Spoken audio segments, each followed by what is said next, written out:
Selon les informations rapportées, M. Pierre Palmade aurait consommé des substances stupéfiantes tout au long de sa journée, avant de prendre le volant de sa Peugeot 3008 en fin de journée. Aux environs de 19 h, sa voiture a dévié subitement de sa trajectoire et est entrée en collision avec une Renault Mégane qui circulait en sens inverse.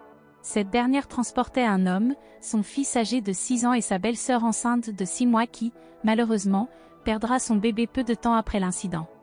Ultérieurement, un conducteur octogénaire à bord d'une Twingo est responsable d'une deuxième collision lorsqu'il percute l'arrière de la voiture familiale. Un témoin oculaire atteste avoir vu 2 individus quitter le véhicule de M. Palmade avant l'arrivée des secours.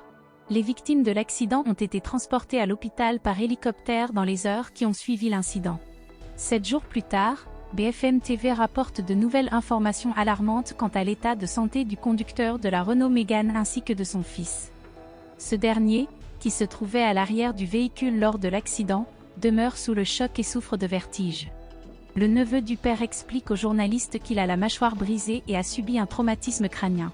De plus, il est toujours sous le choc et éprouve des difficultés à manger et à boire. Quant au conducteur, il est toujours plongé dans un coma artificiel après avoir été soumis à 6 opérations consécutives. Son corps présente des fractures multiples au niveau de la jambe, des bras et des épaules. Bien que sa tête ne soit pas touchée, il est victime de fractures généralisées, révèle le neveu, alors que son oncle est en attente d'une 7e intervention chirurgicale. Les tentatives de le réveiller ont été vaines, la douleur étant trop intense. Pour le moment, les informations relatives à l'état de santé de la belle-sœur du conducteur sont très limitées. 7 jours après l'accident, Pierre Palmade a été mis en examen pour homicide et blessures involontaires aggravées.